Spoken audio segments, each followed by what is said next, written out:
2 months ago, property owners at 2 Southside apartment complexes put the well-being of Indianapolis residents in jeopardy by withholding payments from Citizens Energy, payments that these property owners had already collected from their tenants. Those property owners put families at risk, pure and simple. Today, those very same entities have once again threatened the health, the happiness, and the homes of our neighbors.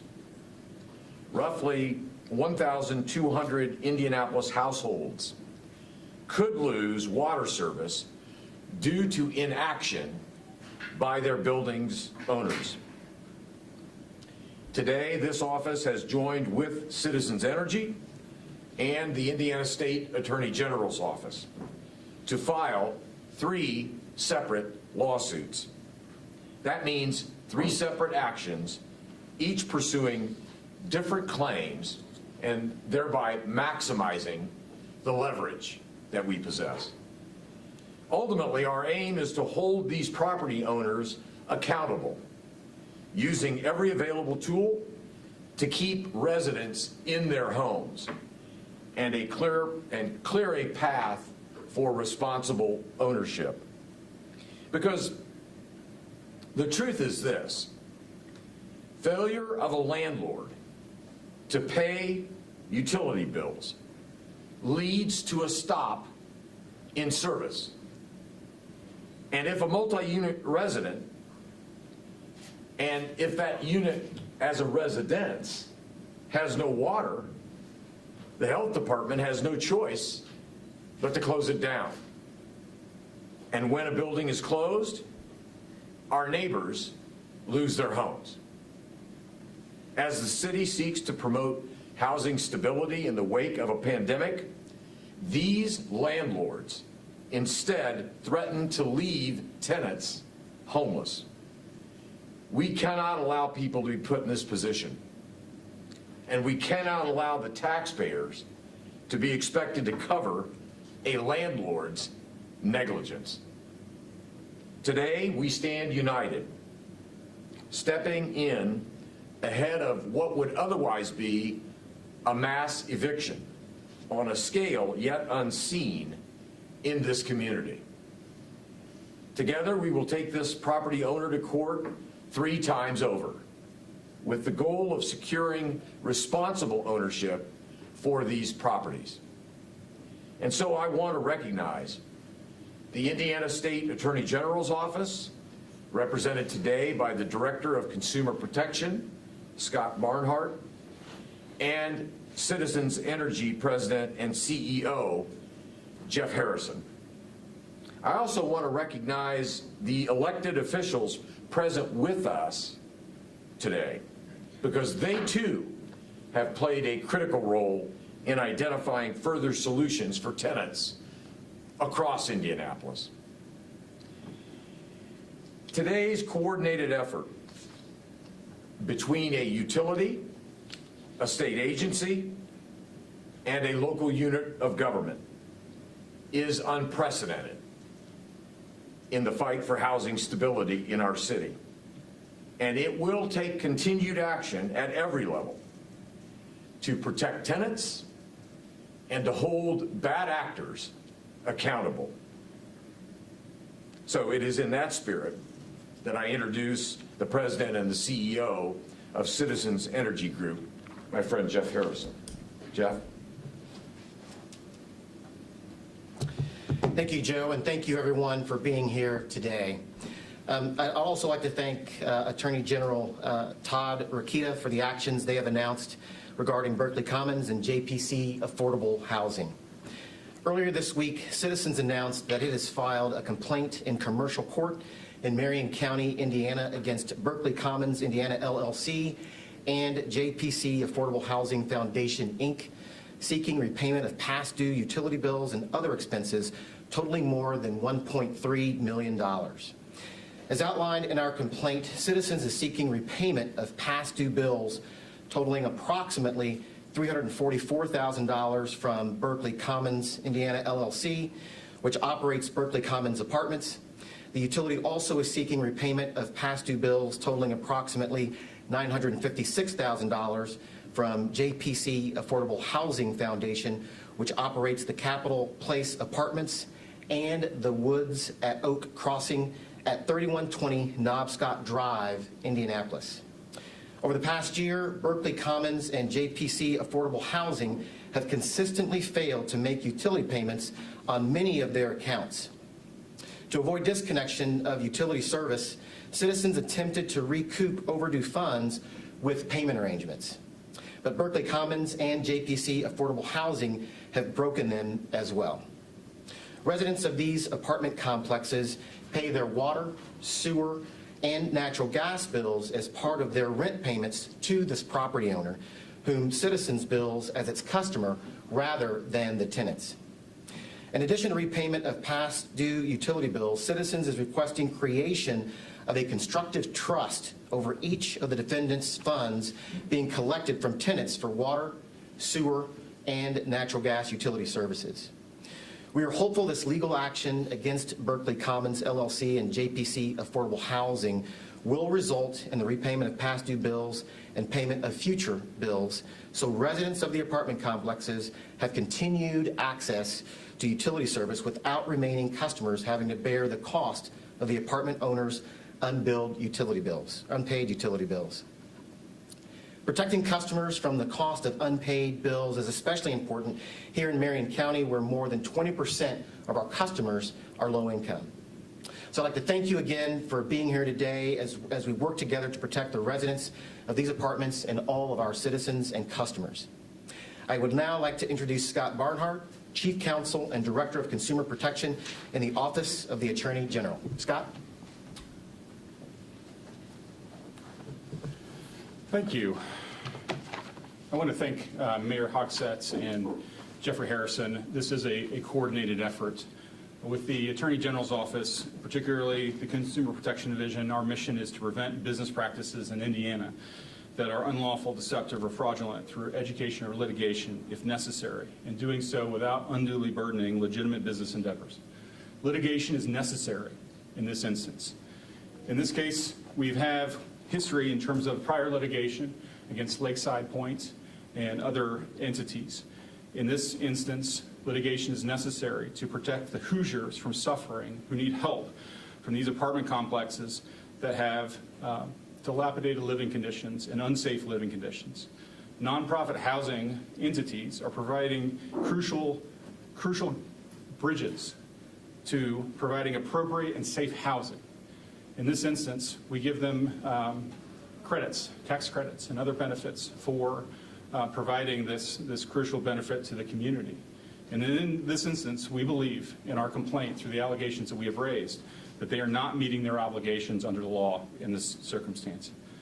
We maintain that low-income Hoosiers in these complexes have had their lives severely disrupted by the chaos of mismanagement and are looking forward to the process and the litigation to make these allegations, improve them with evidence in court, to make sure that these Hoosiers are looked after and their safety and their well-being are first and foremost taken care of. With that, I will open up for questions, I believe. Questions? The figure that we were working with in, I believe, February going into March was $1.3 million owed to Citizens Energy. The city came up with $850,000. This plan doesn't address the city's $850,000, but you're already back up to another $1.3 million total? Yeah. That is correct. We are up to $1.3 million total again, and again, as you stated that correctly. Currently, the city is owed $850,000. Citizens owed $1.3 million. Because Citizens got $850,000 from the city. But the city is. At that time, another $850,000 is approved. That is correct. The $1.3 million happens to be a coincidental number. That is correct. So just what's being done for those tenants? So are they in danger of eviction, or are citizens taking action to keep the water on and keep them in their home? And so Citizens we have stayed a disconnection for the moment. We are continuing to work again, with the Attorney General's office and with Mayor Hogsett, his team, we'll continue in this phase until, again, we believe we have no other choice. At that time, and if we do need to disconnect, we do need to issue a disconnect notice, we will notify those residents. We are looking at trying to give them enough time and enough support and help to allow them to find homes elsewhere. So we'd be looking at somewhere around 30 days if a disconnect notice were needed to be executed. What would trigger that decision to disconnect? We don't have a definitive answer to that right now. We're still working through this legal action. So results from this process will likely dictate when, again, a disconnect could likely take place. Does that mean you'll hold off until this plays out, at least through the court process? No, it means that we'll continue. This is an evolving process, as you might imagine. We'll continue to talk and work with our partners here to determine the best time for this. Well, there's never a best time, but determine a time when a disconnect is really the only course of action that we can take. So Mayor, do you expect 30, 60 days from now, Citizens Energy to shut off the water and the city to be on the hook again for another $850,000? Because you told us one morning, you said this is not like a green flag for any other apartment owner to think we're just going to bail people out continuously. Well, I defer to Donnie Morgan. Obviously, we will be seeking through these various causes of action recoupment of the $850,000 that we have forwarded to protect the residents initially. And I would hope that with this coordinated action, separate lawsuits, one filed by the city, one filed by citizens, one filed by the state in the Attorney General's office, will go a long way toward helping us resolve this matter in whatever way is most reasonable for the residents at these apartment complexes. I would hope that we could convince the current property owner to sell the properties to a more responsible property owner. But we are taking this unprecedented coordinated legal action to seek resolution of this issue. Donnie, you want to clarify anything that I've left out? Thank you, Mayor. Russ, in response to your first question, so yes, the city is, in addition to the $1.3 million Citizens is seeking in its lawsuit, the city's lawsuit is seeking the city's $850,000. So part of the reason the city made that payment, of course, back in late winter was to restore water service to those two properties. But another part of that is that the city and Citizens entered into an assignment agreement. So the city now has the right to go collect that debt directly from the property owner. So the city's lawsuit has breach of contract claims and account stated claims to recover that money for the city. Well, I understand the recoupment, but I'm asking about in the future, if on June 1st, Citizens comes to the mayor and says, sorry guys, they've done it to us again, we got no choice. Even though you said in the past, this is no green flag for other people to pull this move in the future, do you expect that the city and the taxpayers are going to have to pony up another $850,000? Well, I expect that we will have successfully resolved this matter prior to that date, and I can't necessarily forecast at this point in time what legal options would be available to us if such were to occur. So I understand the nature of your question. I just remain optimistic that with this collaborative approach, we have maximized the leverage collectively, and that by the next deadline, we will have the matter successfully resolved. And the next deadline would be? I'll defer to Citizens in that regard. Again, yeah. And this is unprecedented. We've never experienced anything like this, so we're learning as we go here, and so we don't have a definitive deadline as of now. Again, our teams are talking, and we'll make a decision on when we believe, again, that a disconnect notice is really the proper course of action, but there is no definitive deadline. You can see, though, how that would be unsettling for people in those homes right now. You might not be hanging a tag on their door today, but this press conference is a warning to them that they might lose their homes. So it does seem like some kind of clarity would be helpful for them to understand what the process looks like and what might trigger a necessary shutoff, in your opinion. I think that's absolutely true. And I think that we've been working with Citizens Energy for the last year on this point, right? So in terms of having a date certain is difficult to come by. But the residents can look to, the prior litigation settlement in Lakeside and other litigation like that as hope and encouragement that this potentially gets successfully resolved. That's why we have the court system. That's why we have the judicial process. And from that standpoint, there are things we can do in that process. But Citizens has been cooperative through this entire process and has worked with us and stayed in communication with us the entire time. Mr. Harrison, residents are concerned. I spoke to one this morning. She said she's continuing to pay her bills. She's wondering where her money is. What advice do you have for the residents to just ease some of their concerns right now? And again, our heart goes out to these residents. Unfortunately, they're paying their bill right now to their landlord. Their landlord, in turn, is not. They're just not paying Citizens the utilities that they are due. And again, the tenants and the landlord have that contractual agreement that we are not a part of, and so again, there's very little that we can do other than urge those tenants to continue to put pressure on their landlord to pay that utility bill and work with us. We've tried to enter into payment arrangements with them, and so we'll get a question oftentimes, why is the number so high? And it's because our goal is not to disconnect. We don't want to disconnect this apartment complex or any apartment complex. However, we have the fiduciary duty to balance the needs of this apartment complex with the rest of our customers, and it's a constant struggle trying to balance those two things. And so there will come a time, unfortunately, if this landlord does not pay their utility bill, that we will unfortunately have to disconnect. All these lawsuits ask for payment. Is there anything that can be done punitively or to try to get this owner to sell the properties? I'll defer to the lawyers in terms of punitive action.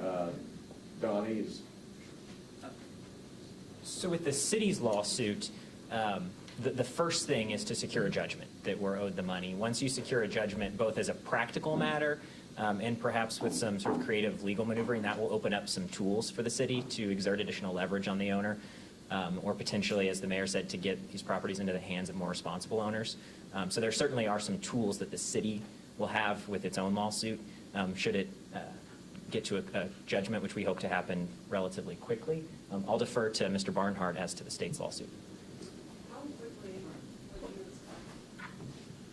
expect? So to answer that, finish that with that question, there are tools, particularly under the nonprofit statute, to address in terms of waste. That means perhaps means dissolution of the entity and relief that we've sought in our complaint. But there are mechanisms by which that we can ask for relief from the court. Who are these owners and where are they? So they are not-for-profit. It's a series of entities. Suffice it to say, a complex ownership structure.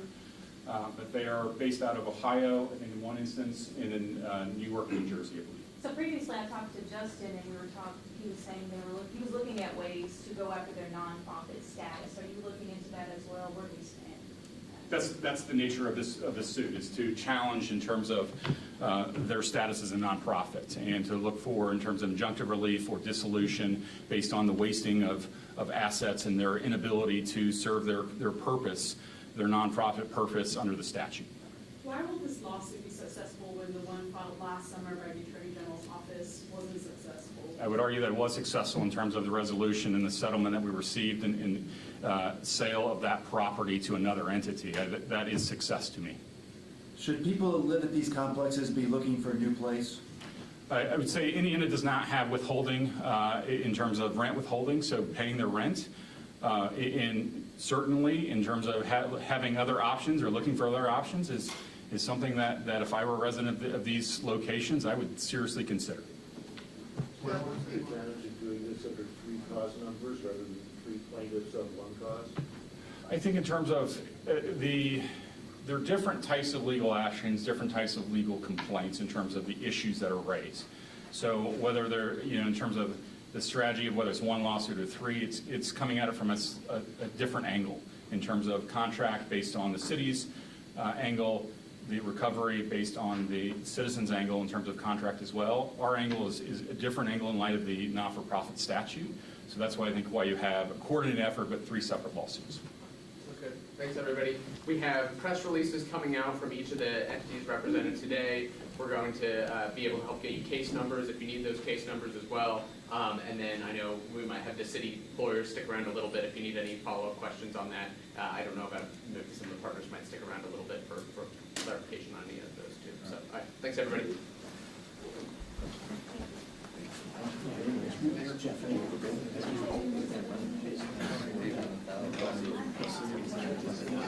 Right.